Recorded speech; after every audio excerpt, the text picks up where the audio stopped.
I have said repeatedly that if I had one power, I would grant my fellow Jamaicans a request or a wish to have them travel the world, see other places, be able to compare and experience cultures, and then come home and see how they feel about Jamaica. Now I'm going to be joined by the Consul General of the American Embassy here in Kingston, Mr. David Stone, and he is going to help us to get a better understanding of some of the issues that face visa applicants. Good morning, David Stone. Good morning, Senator. How are you? I am well, thanks, and it is a distinct pleasure of mine to welcome you to Justice. Well, thank you very much for the opportunity to talk to you and your audience. As we've talked before, we are always looking for ways to make our process as transparent and user-friendly as possible, so we really appreciate this opportunity. I'm delighted. I maintain that all Jamaicans and people everywhere must be given an opportunity to see other lands. And, you know, your country, U.S., is so near to Jamaica, and so many Jamaicans want to visit. And so many of them find that the process of getting a visa is met with a lot of frustration, either because it's denied at the end of the day or they are not so sure how to go about it. Right. And I know that you are committed to ensuring that people understand what is required of them when they apply for a U.S. visa. No, that's very true. Certainly there's always things that we can do better, but opportunities like this, we refer people to our website. We have a YouTube video now. We want people, when they come here to apply for a visa or any type of consular service, to know exactly what's expected of them so that they're as prepared as possible. We are here to facilitate legitimate travel to the United States and also to facilitate people who are eligible for immigrant visas. Yes. And also to document American citizens who are here in Jamaica and need assistance. That's right. So for the Jamaican who does not have a U.S. visa but wants to visit the U.S., what is the starting point of the process, getting a visa? Well, the very first starting point would be to go to our website, which is kingston.usembassy.gov, and people would be prompted there to go to a series of pages that deal specifically with the visa operation, and it would walk them through the process, through the requirements, and all the steps they have to do. And, of course, they would have to have a valid passport. Yes. And if they're ready to do so, they would need to pay the visa application fee, which is the equivalent of $160 U.S. at any branch of the NCB, and then fill out the application form, the DS-160, online at our website. And that same website will give them the telephone numbers, or they can do it online to make their appointment. And so it is, I think, very user-friendly and gives very explicit information. And all applications must be made electronically at the website? Yes, they eliminated the paper version of the application form about 1.5 years ago, and so now they're all done electronically. And that makes it so much more convenient for the applicant, because when they arrive at the embassy, all we have to do is scan a barcode that they print off. Yes. And it's automatically downloaded in our computers, which saves a lot of time, gets people in and out much more quickly. Age of technology. Yes. Now, as an applicant prepares for the interview, what are some of the things that they should take into account and bear in mind? Well, the very first thing that a person for a non-immigrant visa needs to keep in mind is that while we're here to facilitate legitimate travel, and we want people to go to the U.S. and get to know us and spend money there, of course, they need to bear in mind that the U.S. law does presume worldwide that an applicant for a tourist visa is going to stay. So they have to overcome that presumption during the 3 or 4 minute interview with the vice consul, and they do that by demonstrating that they have compelling ties to their home country, ties that can include a good job, social network, strong family connections, things like that. The people who generally have difficulty qualifying for a visa are people who perhaps have had some bad luck in their jobs, are not fully employed, maybe fresh out of school and haven't really established themselves here. I like to use the analogy that applying for a tourist visa is a little bit like applying for a bank loan. You have to establish confidence with the interviewing consular officer as to your intent and the reason that you're expected back. There are some Jamaicans who have no intention of staying in the U.S. They genuinely want to go visit family, just see what the place is like, but may not be able to show the ties. They may not own land, but they do live somewhere. How do they overcome that hurdle in rebutting the presumption that they are going to stay? They would do that during the interview. The officer will, of course, review their application, and then we'll ask certain questions to try to find out, again, not only what the person's intent is, but also once they're there, if they will be compelled to return. I would estimate that most of the people who have unfortunately stayed in the States illegally probably went there with the intent of just visiting, and then opportunities came up. So again, we do need to see that they have compelling reasons to come back, but the interview serves that purposes, and the interviews last about 3-4 minutes. The officers are very highly trained. They are commissioned by the President of the United States to carry out this function, and I think that even though some people may not feel that they got an extensive interview, because of the training and the familiarity they have with Jamaica, they can learn a lot about somebody in the 3 or 4 minutes they have to interview and review the application form. I often hear Jamaicans say, David, that they go to the embassy, they bring all of their documents, and the interviewing officer has not looked at the documents at all. And so the visa is denied, and they feel that, they have not gotten a fair chance to present their case and to convince the officer that they really only want to visit and will be coming back. That's a very good point, and it's probably the number one complaint that I get. But the actual reality is that the decision to issue a visa or not approve an application is not based on documents. In fact, the consular officers, in the extensive training that they undergo in Washington, D.C., are trained not to rely on documents for their decisions. In fact, we really don't have a need to look at documents. If somebody comes to us and says, for example, that they're a teacher, that they're in school, that they're whatever, we don't have any reason to doubt them. We really only look at documents if a question develops as to whether we believe what this person is saying. So the issue isn't looking at documents. Well, the more specifics, the better. We don't need documents to show that. David, we are up on a break. I'm going to ask you to hold the line. We want to speak about the services that you offer to the citizens, and we have many Jamaicans who also hold U.S. citizenship and many Americans who live here in Jamaica. Right. And we want to just reiterate that point of how, that documents are not necessarily looked at and how people may overcome that nervousness. Absolutely. Let us take a break. Welcome back to Justice. My name is Marlene Malahou-Fort. I am joined by Consul General of the U.S. Embassy Kingston, Mr. David Stone. And we're talking about the preparation to get a U.S. visa, having some of the frequently asked questions answered. The U.S. Embassy is committed to bringing transparency to the visa application process and to assist as many applicants as possible to better understand what is required of them when they're applying for a U.S. visa. Mr. Stone, welcome back. Thank you very much. During the break, one of our callers asked us to raise something with you. She said she attended for an interview, brought all her documents, no question was asked of her. She was simply told, sorry, we can't give you a visa today. And that was the sum of her experience. She said so heartbroken she was that she left crying because she had gone to the Canadian Embassy, a different High Commission, a different experience, gotten that visa, but just was told without any question asked, sorry, we can't give you the visa today. Well, I can't obviously go back and recreate the individual interviews. I can, again, reassure you that our consular officers who are career diplomats and will one day themselves be ambassadors and consul generals are very dedicated and committed to facilitating legitimate travel.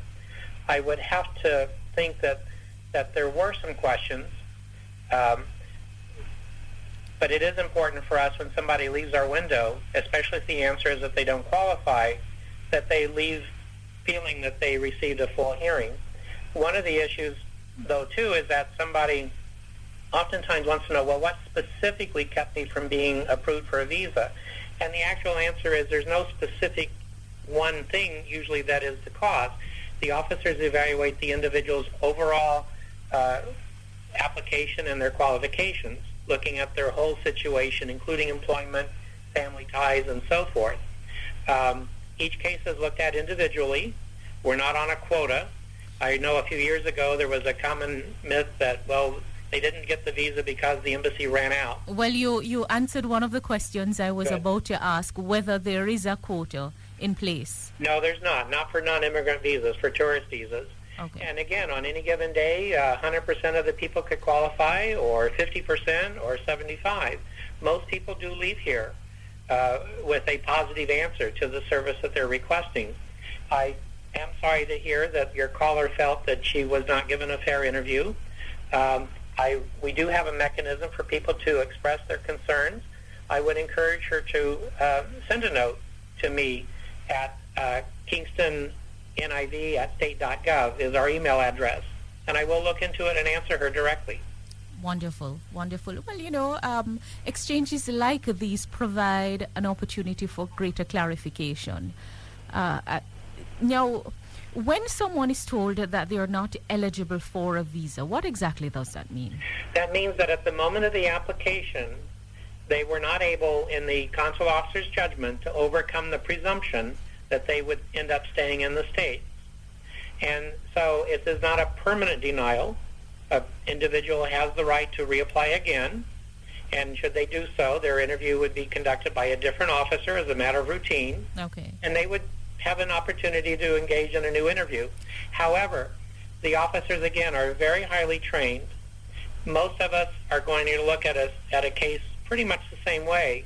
So we would suggest that somebody who wasn't successful wait a reasonable period of time for something in their circumstances to change, more time on the job, for example.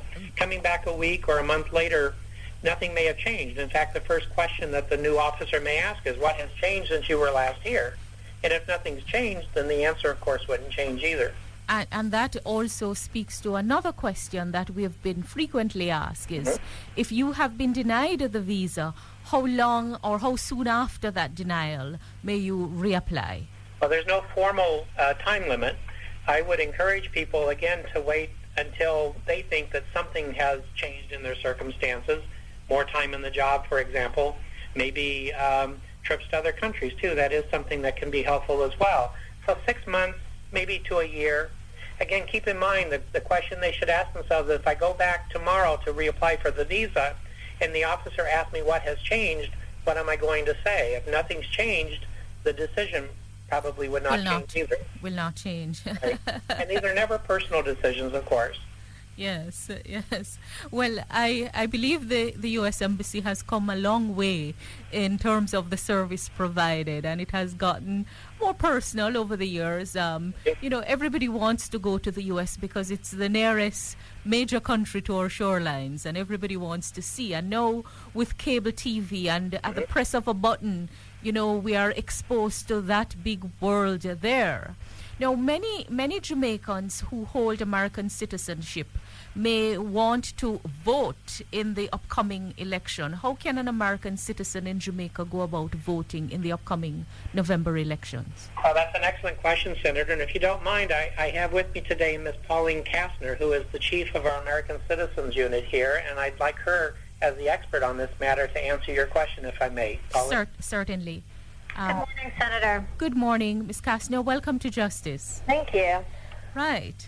So voting is very important, especially this year with the presidential elections, and we are encouraging all Americans who live overseas to vote and to make their voice heard.